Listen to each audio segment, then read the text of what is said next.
லாஸ்ட்டாக ஒரு surprise reveal பண்ணுறோன்னு சொல்லியிருந்தோம். ஆமாம், நிறைய பேர் கூட என்கிட்ட கூட அந்த வீடியோலாம் கேட்டிருக்காங்க கிரண், ஃபோன் பண்ணிலாம் கேட்டாங்க. சார் நீங்கள் வந்து உங்களோட போன வீடியோவில் சொன்னீங்க யாரோ ஒரு தேசிய அரசியலில் இருக்கக்கூடிய ஒரு முக்கியமான ஒரு பெண் ஆளுமைன்னு நிர்மலா சீதாராமன் மேடமா என்னென்னவோ கேட்டுட்டு இருந்தாங்க. ஆக்சுவலி என்னன்னா அந்த வீடியோ வழியாக சொல்லிடுறேன். எனக்கு வந்து நுபுர் சர்மா கூப்பிடணும்னு ஆசை. நுபுர் சர்மா வந்து தமிழ்நாட்டில் வந்து ஒரு உரை நிகழ்த்தணும் அல்லது அவங்க வந்து கலந்துக்கக்கூடிய ஒரு நிகழ்வாக நம்முடைய நிகழ்வு இருக்கணும்னு ஆசைப்பட்டோம். பட் டியூ டு சம் தவிர்க்க முடியாத சில காரணங்களால் நம்ம அதை வந்து ஸ்கிப் பண்ண வேண்டிய ஒரு சூழலுக்கு தள்ளப்பட்டோம். ஸோ அப்போது அதற்கு முன்பாக நுபுர் சர்மாவோடு இணைந்து இவங்களையும் கூப்பிடணும் நம்ம பிளான் பண்ண ஒரு நபர் தான் வராங்க. ஸோ அவங்க யார் அப்படிங்கிறது வந்து இன்விடேஷனில் போட்டுட்டோம். பட் இருந்தும் பல பேருக்கு அவங்கள பற்றி தெரியாததுனால நம்ம அவங்கள பற்றி சொல்லலாம்னு நினைக்கிறேன். The one and only Shagun Parikar தான் அவங்க. ஸோ அவங்கள பற்றி நீ சொல்லு. ஷகுன் பரிகார் பார்த்தீங்கன்னா அவங்க காஷ்மீரில் இப்போது எம்எல்ஏவாக வென்று வந்திருக்காங்க. ஒரு சரித்திர வெற்றியை பதிவு செஞ்சுருக்காங்க. ட்ரூ. ஏன்னா அவங்க வின் பண்ண கான்ஸ்டியூன்சி கிஷ்வார் வந்து பார்த்தோன்னா முஸ்லீம்கள் அதிகமாக வசிக்கக்கூடிய ஒரு பகுதி.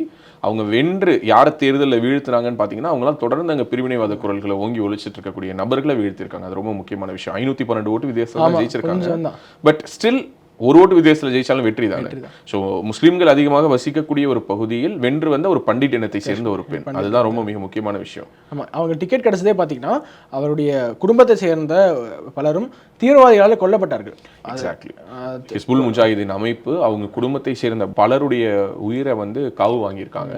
அப்படிப்பட்ட ஒரு நபரை சரியாக கண்டறிந்து பாஜக தேர்தலில் அவங்கள நிற்க வச்சு அவங்கள வெல்லவும் வச்சிருக்காங்கிறது வந்து ரொம்ப போலிங் டே அன்னைக்கு அங்கே ஒரு பிரச்சனை, அந்த போலிங் பூத்தில் ஒரு பிரச்சனை, இவங்க உள்ள விட மாட்டோம் பெரிய பிரச்சனை பண்ணி ஒரு புரட்சி பண்ணி அவங்க வந்திருக்காங்க. அவங்களுடைய கேம்பெயின்லாம் பார்த்தீங்கன்னா அவ்வளோ வைப்ரண்ட்டாக இருக்கும். ட்ரூ. அண்ட் அவங்க தான் வந்து நம்ம இந்த முறை வந்து ஒரு இந்தியாவினுடைய ஒரு நம்பிக்கை என்று ஒரு அவங்களுக்கு ஒரு அவார்டையும் நம்ம கொடுக்க போகிறோம். ஸோ ஹோப் ஆஃப் பாரத் என்ற ஒரு அவார்டையும் நம்ம அவங்களுக்கு கொடுக்குறோம். நம்ம எல்லோரும் எதிர்பார்ப்பது போல் ஒரு ஃபேன்சியான ஒரு பேர் அல்லது ஒரு விவிஐபியை கூப்பிட்றோமான்லாம் நமக்கு தெரியாது.